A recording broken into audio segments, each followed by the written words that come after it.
Dalil perjuangan NU yang pertama. Jihad fisabilillah. Tanggapan, sikap dan program Nahdlatul Ulama tentang masalah-masalah dasar perjuangan prinsip-prinsip, patokan atau kaedah yang disebut 5 dalil perjuangan, yaitu jihad fisabilillah, izul Islam wal muslimin, tawasud atau al-itidal atau tawazun, sadut syariah, amar ma'ruf nahi munkar, masing-masing dengan pengertian dan penjelasan pada uraian selanjutnya. Jihad fisabilillah. Pengertian yang benar tentang jihad fisabilillah adalah dalam arti perang fisik, dalam arti perjuangan berdakwah dan bertablik, dalam arti pengorbanan harta, tenaga, dan pikiran, dalam arti perjuangan batin, membina akhlak dan mengubah nafsu-nafsu, dalam arti perjuangan untuk perbaikan taraf penghidupan pangan, papan, sandang. Berjuanglah kamu sekalian, dengan harta bendamu dan dirimu di jalan Allah. Itulah yang lebih baik bagimu, kalau kamu sekalian mengetahuinya. Quran Surat At-Taubah 41. Ketika Nabi Muhammad duduk-duduk bersama beberapa sahabatnya pada suatu hari, mereka melihat pemuda yang gagah, pagi-pagi pergi bekerja. Mereka berkata, "Cih, pemuda ini. Kalau di usia mudanya keberatan dipergunakan untuk berperang fisabilillah, sungguh itu lebih baik." Bersabdalah Nabi Muhammad, "Jangan kalian berkata demikian. Sesungguhnya, kalau dia bekerja untuk dirinya guna mencegah diri dari minta-minta dan tidak memerlukan pertolongan orang, maka dia telah berada di jalan Allah. Kalau dia bekerja untuk kedua orang tuanya yang sudah lemah tak mampu bekerja, atau keluarganya yang lemah supaya tercukupi kebutuhannya, maka dia telah berada di jalan Allah. Kalau dia bekerja karena mencari kemegahan dan kemewahan, maka dia berada di jalan setan." Hadis riwayat Tabrani. Jihad fisabilillah memerlukan adanya ketahanan mental, dan timbal baliknya juga menumbuhkan ketahanan mental. Untuk mau berjihad, seseorang memerlukan semangat, dorongan, dan pembinaan mental. Orang yang berjihad karena Allah, akan bertambah kuat iman dan semangatnya, bertambah pula pengalaman dan pengetahuannya tentang perjuangan, untuk dapat melanjutkan perjuangan itu. Hai orang-orang yang beriman, barang siapa berbalik atau menyeleweng dari agamanya, maka Allah akan mengganti mereka dengan umat lain yang dicintai oleh Allah dan mencintainya. Berendah hati terhadap sesama Islam. Tegak tegas terhadap orang kafir. Berjihad di jalan Allah. Tidak gentar menghadapi caci maki.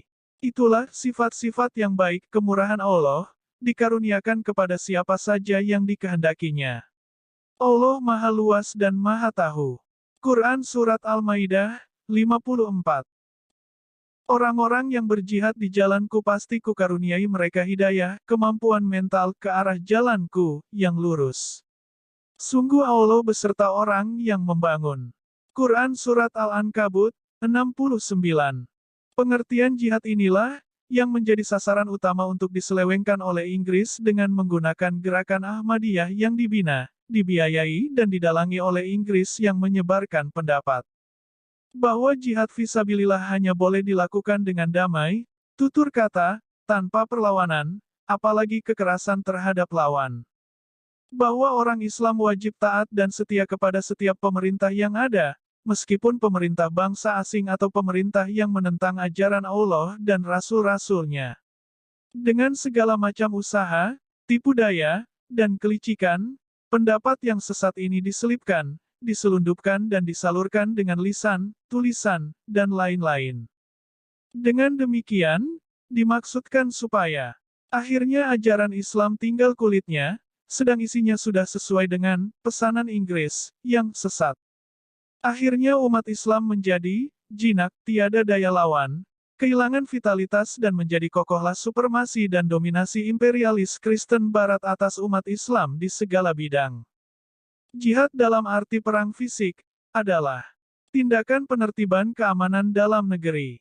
Tindakan ini hanya boleh dilakukan oleh pemerintah untuk memulihkan ketertiban dan keamanan umum serta untuk menjaga kesatuan dan persatuan bangsa dan umat, ditujukan kepada mereka yang menyusun kekuatan fisik untuk Melakukan tindakan kekerasan terhadap segolongan lain dari rakyat, segolongan rakyat melawan golongan rakyat yang lain.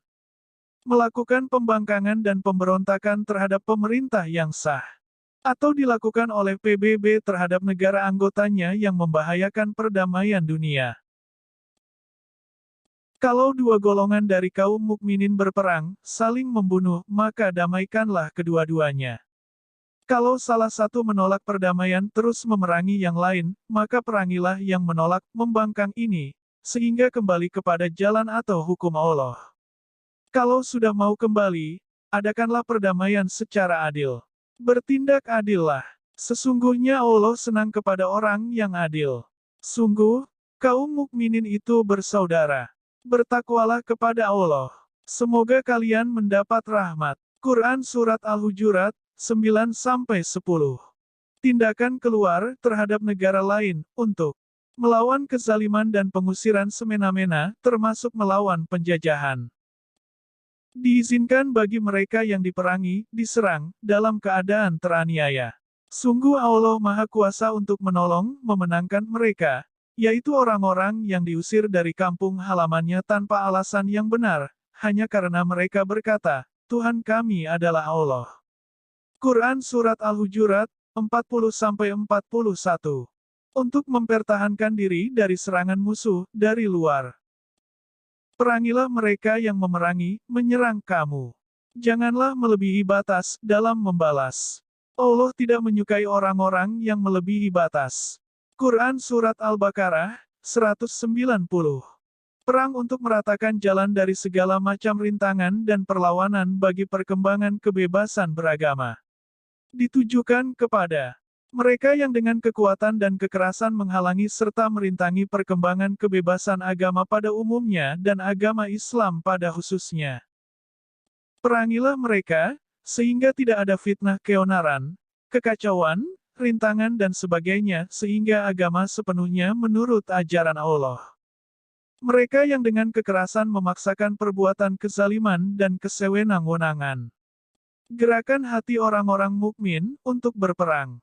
Semoga Allah mencegah usaha orang-orang kafir untuk berbuat zalim dan sewenang-wenang. Allah lebih hebat usaha dan siksanya. Quran Surat Al-Nisa, 84. Itulah pengertian dari trilogi yang terkenal. Islam atau jizyah atau perang. Islam berarti mau mengikuti ajaran Allah. Jizyah berarti menyerah dengan membayar upeti sebagai tanda tidak bermusuhan dan membuka jalur kebebasan beragama. Perang berarti kalau kedua jalan tersebut ditolak, maka tinggal satu-satunya jalan yang bisa dicapai, yaitu perang kekerasan. Telah diterima. Perangilah orang-orang yang tidak beriman kepada Allah dan hari kemudian, mereka yang tidak mengharamkan apa yang telah diharamkan Allah dan Rasul-Nya dan mereka yang tidak beragama dengan agama yang benar, agama Allah, yaitu orang-orang yang telah diberikan kitab, hingga mereka membayar jizyah pajak dengan patuh sedang mereka dalam keadaan tunduk. Quran Surat Al-Taubah, 20.